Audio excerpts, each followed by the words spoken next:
ஒத்திவைப்பு தீர்மானத்தை எடுத்துக்கொள்வதாக சொல்லவில்லை, பரிசீலனை செய்வதாக ஆய்வில் இருக்கிறது என்று சொன்னேன். இப்போதும் மேகதாது அணை குறித்தும் காவேரி டெல்டா பகுதியில் குறுவை சாகுபடி பாதிப்பு குறித்தும் சட்டமன்ற பேரவை விதி 56 கீழ் எதிர்க்கட்சி தலைவர் மாண்புமிகு திரு உதயநிதி ஸ்டாலின் அவர்களும், பேரவை விதி 55 கீழ் மாண்புமிகு உறுப்பினர்கள் முனைவர் MH ஜவஹருல்லா, திரு கே நித்யானந்தம், திரு துரை சந்திரசேகரன், மாண்பு உறுப்பினர் நிவேதா M முருகன், மாண்பு உறுப்பினர் N அசோக்குமார், மாண்புமிகு உறுப்பினர்கள் திரு எடப்பாடி கே பழனிசாமி, மாண்பு உறுப்பினர் திரு அக்ரி SS கிருஷ்ணமூர்த்தி, மாண்பு உறுப்பினர் S சேகர், மாண்பு உறுப்பினர் S ராஜேந்திரன், மாண்பு உறுப்பினர் திரு முக்கூர் சுப்பிரமணியன், மாண்பு உறுப்பினர் திருமதி ஜெயசுதா லட்சுமிகாந்தன், மாண்பு உறுப்பினர் திரு OS மணியன், மாண்பு உறுப்பினர் திரு S ராமச்சந்திரன், மாண்பு உறுப்பினர் திரு R செல்லசுவாமி, மாண்பு உறுப்பினர் திருமதி T லதா, மாண்பு உறுப்பினர் திரு T ராமச்சந்திரன்,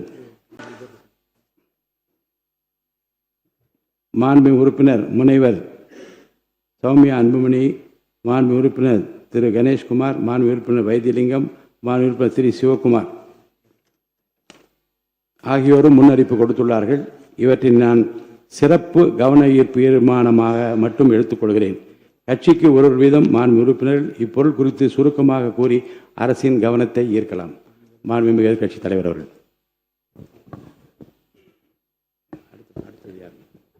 மாண்புமிகு பேரவைத் தலைவர் அவர்களே, இன்றைக்கு தமிழ்நாடு விவசாயிகளுடைய வேதனைக்கு இந்த அரசு ஒரு சரியான தீர்வை காண வேண்டும்னு இந்த ஒத்திவைப்பு தீர்மானத்தை நாங்கள் இங்கே கொடுத்துருக்கிறோம்.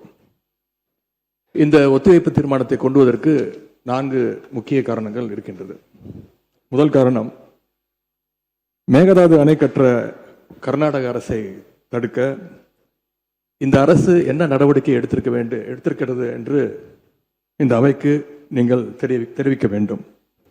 இரண்டாவது காரணம், முழு பயிர்க்கடன் தள்ளுபடின்னு நீங்கள் தேர்தலின் போது வாக்குறுதி கொடுத்துவிட்டு இன்றைக்கு ஆட்சிக்கு வந்துவிட்டு அரைகுறை தள்ளுபடி மட்டும் செய்வது ஏன்? மூன்றாவது காரணம், காவிரியில் தண்ணீர் வராத காரணத்தினால குறுவை சாகுபடி இன்னைக்கு மொத்தமாக இல்லாமல் போயிடுச்சு. இதற்கு தகுந்த நிவாரண தொகையை எப்பொழுது இந்த அரசு விவசாயிகளுக்கு கொடுக்க போகின்றது? நான்காவது காரணம், டெல்டா மாவட்டங்களை வறட்சி பாதிக்கப்பட்ட மாவட்டங்களாக அறிவித்து அங்கே இருக்கக்கூடிய விவசாயிகளுக்கு உரிய நிவாரணத்தை இந்த அரசு கொடுக்க வேண்டும். முதல்ல மேகதாது பிரச்சனையில் இருந்து என்னுடைய உரையை நான் துவங்குகின்றேன். தாவேக அரசு அமைஞ்சதிலிருந்து மேகதாது அணை கட்டுறதில் இதுவரை காட்டாத ஒரு வேகத்தையும் தீவிரத்தையும் இன்றைக்கு கர்நாடக அரசு காட்டி வருகின்றது. மேகதாது விஷயத்தில் ஒரு முறை மட்டும் பிரதமர்கிட்ட நம்முடைய முதலமைச்சர் அவர்கள் கோரிக்கை வச்சார். அடுத்து மேகதாது பிரச்சனையில இருந்து இந்த பேரவையில் ஜூன் 19 அன்னைக்கு இந்த அரசு ஒரு தீர்மானத்தையும் கொண்டு வந்தது. ஆனால் அந்த தீர்மானம் மட்டும் நிறைவேற்றினா போதாது, அனைத்து கட்சி தலைவர்களோடு சேர்ந்து டெல்லிக்கு செல்ல வேண்டும் என்று எங்களுடைய கழக தலைவர்கள் சொன்ன ஆலோசனையும் நான் இந்த அவையிலே பதிய வைத்திருக்கின்றேன். அப்பொழுதுதான் நாம் அனைவரும் இந்த விஷயத்தில் ஒற்றுமையாக இருக்கிறோம் என்பதையும் நாம் அவர்களுக்கு சொல்ல முடியும். இந்த இடைப்பட்ட காலத்தில் நாங்கள் சொன்னதையும் இந்த அரசு செய்யவில்லை. அனைத்து கட்சி கூட்டத்தை கூட்டணும்னு தொடர்ந்து வலியுறுத்தி கேட்டுக்கொண்டு வருகின்றோம். திராவிட முன்னேற்ற கழகம் மட்டுமல்ல, தமிழ்நாட்டில் இருக்கக்கூடிய அனைத்து கட்சியும் இந்த அனைத்து கட்சி கூட்டத்தை கூட்ட வேண்டும் என்று தொடர்ந்து வலியுறுத்தி வருகின்றார்கள். ஏன் கேட்டுக்கிறோம்னா, கர்நாடக முதலமைச்சரும் அந்த அரசும் மேகதாது விஷயத்தில் மிகவும் தீவிரமாக செயல்பட்டு வருகின்றார்கள். ஜூன் 11 ஒன்றிய நிதியமைச்சர் திருமதி நிர்மலா சீதாராமனை கர்நாடக முதலமைச்சர் அவர்கள் நேரில் பார்த்து மேகதாது அணை கட்டுவதற்கு நிதியுதவி வேண்டும் என்று கோரிக்கை வச்சிருக்கிறார். ஜூன் 12 ஒன்றிய ஜல்சக்தித்துறை அமைச்சர் திரு CR பட்டீல் அவர்களை நேரில் பார்த்து மேகதாது திட்டத்திற்கு நீங்கள் ஒப்புதல் அளிக்க வேண்டும் என்று கோரிக்கை வச்சிருக்கிறார்.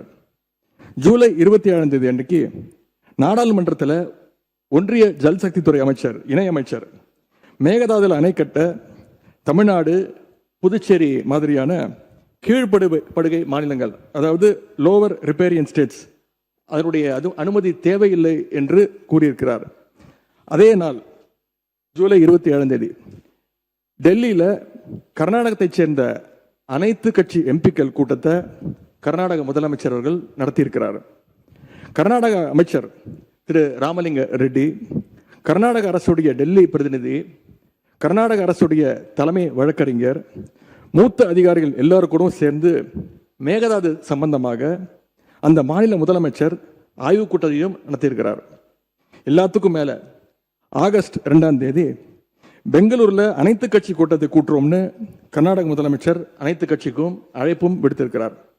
திரு சீதாராமையா, திரு பசவராஜ் பொம்மையா, திரு எடியூரப்பா, திரு குமாரசாமி, திரு வீரப்ப மொய்லி என 5 முன்னாள் முதலமைச்சர்கள் உட்பட அந்த முக்கியமான கூட்டத்தில் முக்கியமான தலைவர்கள் அனைவரும் அந்த கூட்டத்தில் கலந்து கொண்டிருக்கிறாங்க. கர்நாடக முதலமைச்சர் அந்த கூட்டத்தில் ஊடகங்களை சந்தித்து பேட்டியும் தெளிவாக கொடுத்திருக்கிறார். இப்படி அவங்க ஸ்டெப் பை ஸ்டெப்பாக ஒரு மாசத்துல பல நடவடிக்கைகளை தொடர்ந்து எடுத்துக்கிட்டு வராங்க. மாநில நலன் அப்படின்னு வந்தா அவங்க எப்படி அரசியல் வேறுபாடுகள் எல்லாம் பார்க்காம கடந்து மறந்து ஓரணியில் நிற்கிறாங்களோ, அதே போல நாமளும் நம்முடைய ஒற்றுமையை கர்நாடக அரசுக்கும் ஒன்றிய அரசும் காட்ட வேண்டும் அப்படின்னு தான் நாங்கள் அனைத்து கட்சி கூட்டத்தை தொடர்ந்து கூட்ட வேண்டும் என்று எங்களுடைய கோரிக்கையை வச்சிருக்கிறோம்.